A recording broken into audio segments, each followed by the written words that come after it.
Welcome to SciTech Culture with Steve Kern and Ben Warner, where we examine science, technology and culture in the 21st century. Visit our website at scitechculture.com. So I guess the for so many years now since the introduction of the iPhone, I guess, and then by extension the modern smartphone, there's been a lot of discussion about what will replace or at least complement the iPhone or the smartphone, the modern smartphone, we'll say, as a critical to life device, for lack of a better term. So, you know, the smartphone is absolutely dominated as the primary computing device for the mainstream. Like, it's overtaken laptops, traditional computers. I think a lot of people are actually much more comfortable with the fact that it's just, you know, a phone is better to use than a computer, etc. Sure, we've got tablets and all that stuff, but the phone is really the key sort of device. So, having said that, Steve, and I sent you this video for jolly amusement, because I certainly had a chuckle over it when I saw it. Was this rather curious and odd video of Sam Altman and Jony Ive of OpenAI, and I believe his company's Loveform, but he was obviously famous for having designed all of Apple's products during its renaissance under the second term of Steve Jobs with Jony Ive. They meet in San Francisco to have a coffee, tell each other how much they love and respect each other, and that they're working on something great, and it's going to be an absolutely critical device, just like what the smartphone was, but it's going to presumably have AI integrated with it, which of course will be delivered by OpenAI, of course, and we're going to unpack this, I know, and there's a lot of different angles that we're going to attack this on. Obviously, I encourage everyone to go watch the video and have a good laugh as well. But, you know, I don't want to, on the one hand say, look, you know, all this type of innovation, you know, it's a lot of risk taking. It's a lot of really smart people have to really get together and come up with something new. So I'm not wanting to discount the idea that they haven't come up with something, but this video kind of smacked of,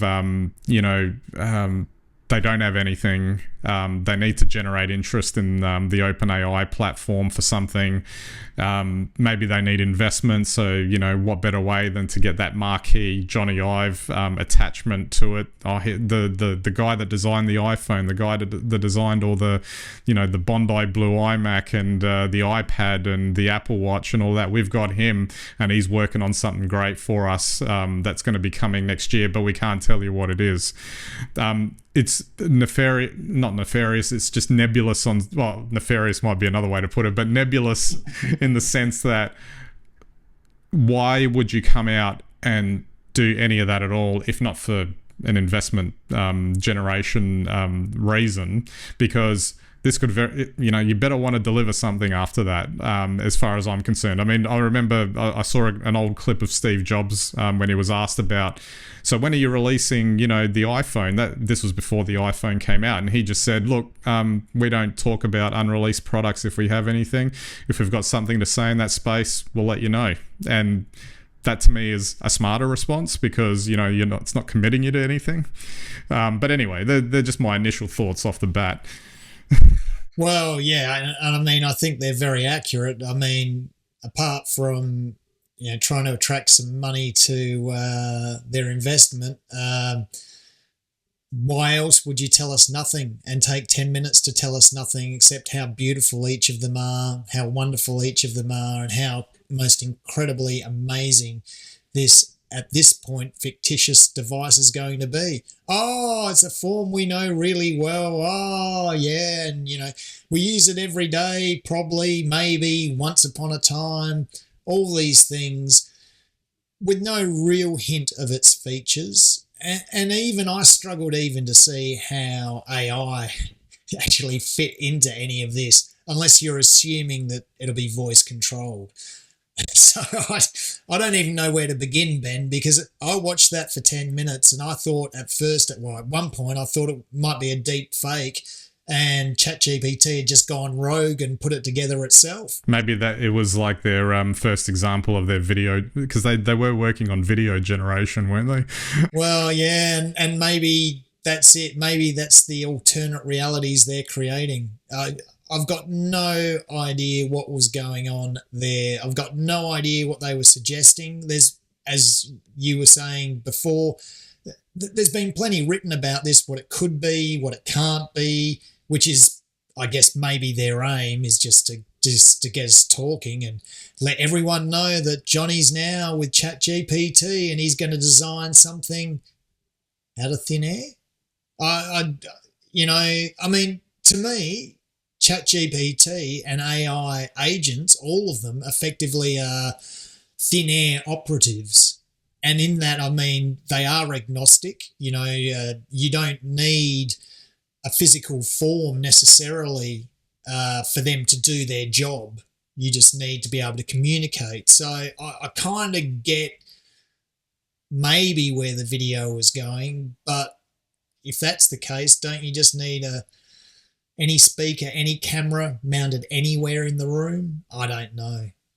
That's interesting. Just as a side thing before we get back to the video itself and what was going on there, is this idea is AI a feature or a product? And it would seem that Sam Altman maybe is going down the path that he wants to treat it as a product, especially if he thinks he's the next Steve Jobs and he's sitting on the next Apple. But to me, AI in these contexts, like how you were just describing, is more of a feature. So it doesn't actually matter what you're picking up.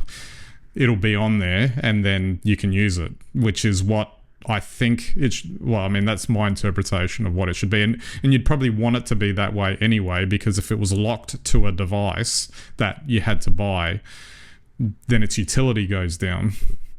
It does, but I just wonder, and once again, this is just pure speculation, but why not? Because that video was purely speculative as well. But I guess maybe that's what they've learned or they know. I mean, once again, sales teams would have done the research. So maybe you take a hit to develop some hardware, but hardware's got a physical form. And as soon as you can interact with it, like the iPhone, and maybe this is their warped thinking, or maybe they asked ChatGPT what the answer was, and ChatGPT said, it's a wearable device. I don't know, but once you have a physical form, then as a human, you can form a relationship with it. And that sounds ridiculous, but look at the relationships we have with our phones.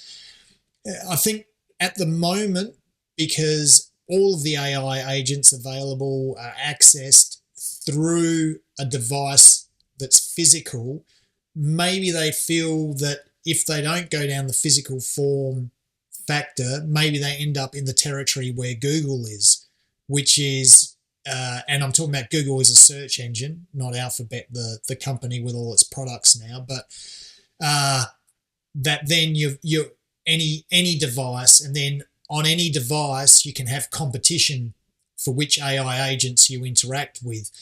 If you create a physical form and I invest in that physical form and it has a suite of AI products that are obviously just like an OS, only accessible through that physical form, well, then you've got an ecosystem. So maybe that's what they're thinking.